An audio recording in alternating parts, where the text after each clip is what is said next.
बिस्मिल्लाहिर्रहमानिर्रहीम। अस्सलाम वालेकुम स्टूडेंट्स, आज हमने पढ़ना है डाइफ्रैक्शन ग्रेटिंग।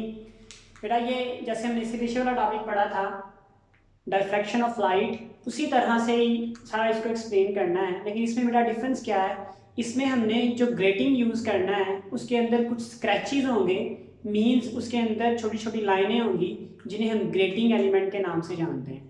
जैसे बेटा सपोज करें हमारे पास एक ग्लास प्लेट है, उसके ऊपर बेटा हमने क्या डाल दिए हुए, स्क्रैचेस डाल दिए हुए हैं। इन स्क्रैचेस को बेटा क्या कहते हैं, ग्रेटिंग एलिमेंट्स कहते हैं। और जब इसमें से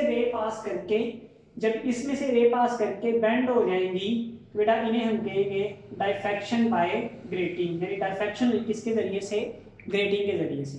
सबसे पहले बेटा grating, diffraction grating is a consist of a glass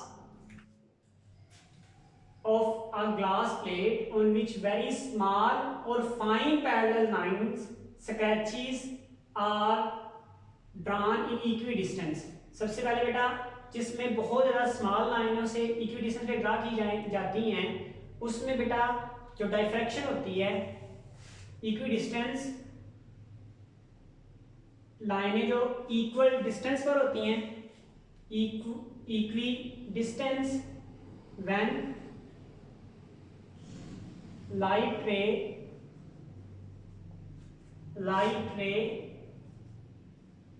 are diffract। जब इससे लाइट रेज बेटा क्या हो जाती हैं, डाइफ्रैक्ट हो जाती हैं, तो इसे हम क्या कहते हैं, डाइफ्रैक्शन ग्रेटिंग कहते हैं। फ्रॉम लाइट रेज आर डाइफ्रैक्ट, जिनमें से लाइट रेज बेटा क्या हो जाती हैं, डाइफ्रैक्ट होती हैं, उन्हें हम डाइफ्रैक्शन ग्रेटिंग कहते हैं। उस डाइफ्रैक्शन को बेटा क्या नाम दिया जाता है, this diffraction is called diffraction grating. Grating element मैंने बेटा आपको बताया जो इसमें छोटे छोटे स्क्रैचेस होते हैं, ये वाले जो हमने लाइनें लगा दी होती हैं, ये वाली लाइनें बेटा, इन लाइनों को हम क्या कहते हैं, ग्रेटिंग एलिमेंट्स कहते हैं। The distance between centre of two grating lines are called grating elements. मतलब इनके दरमियान, इनके सेंटर से अगर डिस्टेंस हम मेजर करें, दो ग्रेटिंग लाइंस के दरमियान सेंटर से अगर डिस्टेंस मेजर करें तो इसे बेटा क्या कहा जाता है, डिस्टेंस। इस डिस्टेंस को कहा जाता है ग्रेटिंग एलिमेंट, यानी कितना इन दोनों के दरमियान डिस्टेंस है। The value, it's value can be obtained by dividing the length of total number of lines. बेटा सपोज करें हमारे पास यहाँ से यहाँ तक जो लेंथ है वो 12 मीटर है, यहाँ से यहाँ तक लेंथ कितनी है, 12 मीटर, और इसमें टोटल जो है 1 2 3 4 5 6 है। तो आप मुझे ये बताएं बेटा एक का लेंथ कितनी होगी, अगर टोटल लेंथ यहाँ पर 12 है तो यहाँ से यहाँ तक लेंथ बेटा कितनी होगी, बिल्कुल बेटा 2 मीटर होगी, क्योंकि बेटा जितनी सेंटर से यहाँ तक लेंथ है उतनी एक्चुअल में यहाँ से यहाँ तक होगी। तो इसकी एक की लेंथ मेजर कर लेते हैं, वही हमारे पास इसकी टोटल डिस्टेंस की लेंथ होगी। तो इस ग्रेटिंग एलिमेंट का बेटा एक लेंथ जो होगी वो कितनी होगी, टोटल लेंथ को नंबर ऑफ ग्रेटिंग पे क्या कर देंगे, डिवाइड कर देंगे, तो इस लेंथ की हम बेटा एग्जैक्टली वैल्यू मालूम कर सकते हैं। बेटा यहाँ पर एक और पॉइंट याद रखिएगा, वो कहता है इफ लाइंस पर मीटर, अगर पर सेंटीमीटर की बात करें, पर मीटर या पर सेंटीमीटर की बात करें तो बेटा एल की जगह पर 1 मीटर लिख देंगे ओवर एन। इसे कहते हैं नंबर ऑफ लाइंस इन पर मीटर, एक मीटर में जो लाइन है इसे बेटा नाम दिया जाता है। या पर सेंटीमीटर की जगह पे 1 सेंटीमीटर लिख देंगे तो 1 over N into C M बेटा आ सकता है, एमसीक्यूज में भी आ सकता है, और न्यूमेरिकल में बेटा इस्तेमाल होगा नंबर ऑफ लाइंस पर मीटर या फिर पर सेंटीमीटर। एक्सप्लेनेशन में बेटा हमने क्या किया है, consider the beam of monochromatic lines. बेटा बहुत बीम्स जो हैं वो किस चीज की, मोनोक्रोमेटिक लाइंस की, पासिंग थ्रू द ग्रेटिंग, इन ग्रेटिंग में से गुजर रही है। When they passing through the grating they act as a secondary wavelet. जैसे ही वो यहाँ से गुजरती है तो एक्ट करती है कैसे, as a secondary wavelet, and bend with an angle, और मुड़ जाती है एक किसी एंगल के साथ, थीटा। बेटा देखिए ये भी बेंड हो गई, ये भी बेंड हो गई, ये भी बेंड हो गई। आफ्टर लेंस हमने कन्वेक्स लेंस रखा हुआ, कन्वेक्स लेंस से बेंड होने के बाद बेटा आप देखिए पाथ डिफरेंस, सपोज करें ये रे 1 है, ये रे 2 है, ये रे 3 है, इस तरह से ये रेज हैं। तो रे 1 कम डिस्टेंस ट्रेवल कर रही है, रे 2 ज्यादा डिस्टेंस ट्रेवल कर रही है। दो कंसेक्टिव रेज के दरमियान अगर आप डिस्टेंस कैलकुलेट करें बेटा यहाँ से यहाँ तक डिस्टेंस क्या होगा, ज्यादा होगा, इसका हमने क्या नाम रख लिया, ए बी। दैट्स व्हाई बेटा हमने यहाँ पर क्या लिखा है, the path difference between two consecutive rays दो कंसेक्टिव रेज के दरमियान जो पाथ डिफरेंस होगा वो कितना होगा बेटा, वो हमारे पास होगा ए बी। पाथ डिफरेंस कितना होगा बेटा, ए से बी तक बेटा हमारे पास पाथ डिफरेंस होगा। बेटा इस पाथ डिफरेंस ए बी को कैलकुलेट करने के लिए हम इस फिगर से एक ट्राइंगल बना लेंगे। मतलब यहां से यहां तक डी है, यहां से यहां तक ए बी है, ये हमें मालूम नहीं है, तो बेटा इन सबको मिलाकर हम क्या कर लेंगे, एक फिगर बना लेंगे जिसमें एंगल बेटा यहां पर बन रहा है थीटा, ये डी है, ये ए से बी तक है, यही हमारा क्या है, पाथ डिफरेंस है जिसको हमने मालूम करना है। यहाँ बेटा एंगल के सामने परपेंडिकुलर होता है, एंगल के साथ बड़ी लाइन जो होगी वो हाइपोटेन्यूस होगा। बेटा sine of theta is equal to perpendicular और हाइपोटेन्यूस फ्रॉम फिगर। इस फिगर से बेटा इसको नाम दे रहे हैं फ्रॉम फिगर बी, क्योंकि ये हमने ए बनाई हुई है तो इसको नाम दे देंगे बी। तो फिगर बी से बेटा हमारे पास ए बी किसके equal, perpendicular is equal to A B है, और हाइपोटेन्यूस बेटा कितना है, डी है। बेटा डी लिख देंगे, डी बेटा इस साइड पर डिवाइड होगा, दूसरी साइड पर जाकर क्या हो जाएगा, मल्टीप्लाई। तो ए बी बेटा कितना आ जाएगा, डी साइन ऑफ थीटा बेटा हमारे पास आ जाएगा। नेक्स्ट बेटा देखिए, ये ए बी की वैल्यू आ चुकी है, इसका मतलब पार्ट डिफरेंस ए बी की जगह उसकी वैल्यू लिखते हैं। देन इक्वेशन 1 बिकम्स, या कंपेयर इक्वेशन 1 एंड 2 आप लिख सकते हैं। पार्ट डिफरेंस ए बी बेटा कितना है, डी साइन थीटा, तो ए बी की जगह क्या लिख दिया, डी साइन ऑफ थीटा, ये हमारे पास पार्ट डिफरेंस आ गया। बेटा कंसीडर करते हैं कि यहाँ पर कंस्ट्रक्टिव इंटरफेरेंस हुआ होगा।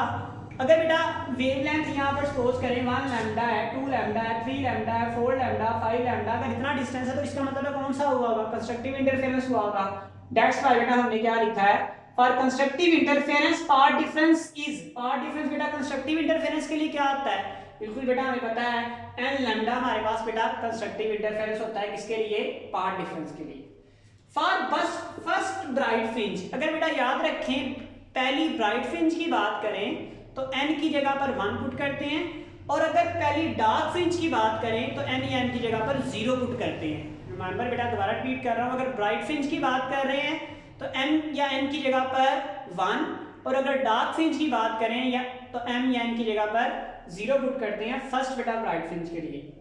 बेटा part difference is equal to कितना आ जाएगा, n की जगह पर 1 पुट करने लैम्डा आ जाएगा। कंपेयर इक्वेशन 3 एंड 4, 3 और 4 को बेटा कंपेयर करें तो क्या आ जाएगा, d sin थीटा, तो d sin theta is equal to n lambda. अच्छा बेटा यहाँ पर अगर आप ये पुट करके देखें कितना, 2 पुट करें, जब बेटा 2 पुट करेंगे तो यहाँ पर पार्ट डिफरेंस हमारे पास क्या आएगा, 2 लैम्डा। जब इन दोनों कंपेयर करेंगे तो बेटा कितना आ जाएगा, 2 लैम्डा आ जाएगा। फिर कितना आ जाएगा, d sin theta is equal to कितना आ जाएगा, 2 लैम्डा। अगर बेटा n की जगह पर कितना रख रहे हैं, n की जगह पर 3 रख के देखें तो यहाँ पर आंसर कितना आएगा, 3 लैम्डा। फिर बेटा आंसर 3 लैम्डा आएगा, 3 लैम्डा और d sin थीटा को कंपेयर करेंगे तो d sin of theta is equal to क्या आ जाएगा, 3 लैम्डा। इसका मतलब है n की जगह पर 1 2 3 4 कोई भी रख सकते हैं, तो इसलिए जनरली हम बेटा क्या लिखेंगे, d sin theta is equal to n lambda होगा।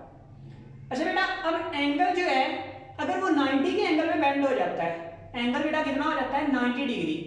इफ एंगल इज 90 डिग्री, यहाँ पर बेटा लिख लेते हैं हम, अगर एंगल बेटा हमारा क्या हो जाता है, 90 डिग्री हो जाता है, if theta is equal to 0 करते हैं, चलें स्ट्रेट चला गया, स्ट्रेट चलेगी बेटा दो रेस, तो हमारे पास वहां पे पाथ डिफरेंस इक्वेशन नंबर 3 जो होगी, तो पाथ डिफरेंस हमारे पास हो जाएगा path difference, path difference, path difference बेटा हमारे पास कितना हो जाएगा, हमारे पास बेटा d sin 0, d sin 0 degree, तो बेटा sin 0 कितना होगा, 0।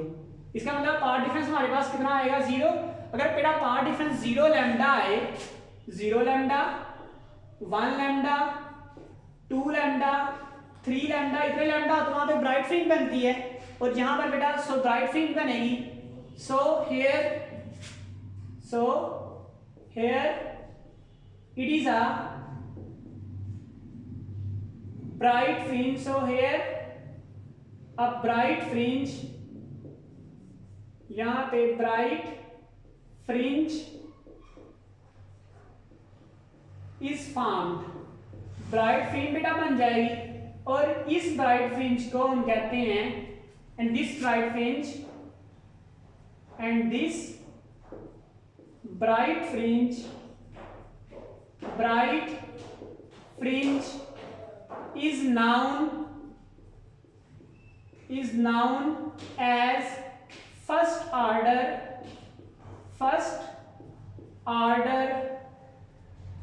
image of grating. अगर बेटा पाथ डिफरेंस 0 हो तो उस वक्त जो इमेज बनेगी उसे कहते हैं first order image of grating. यहाँ तक बेटा हमारा क्वेश्चन था। अगर बेटा कोई भी क्वेश्चन हो तो बेटा कमेंट्स में पूछिएगा। अस्सलाम वालेकुम वरहमतुल्लाहि वबरकातुहू।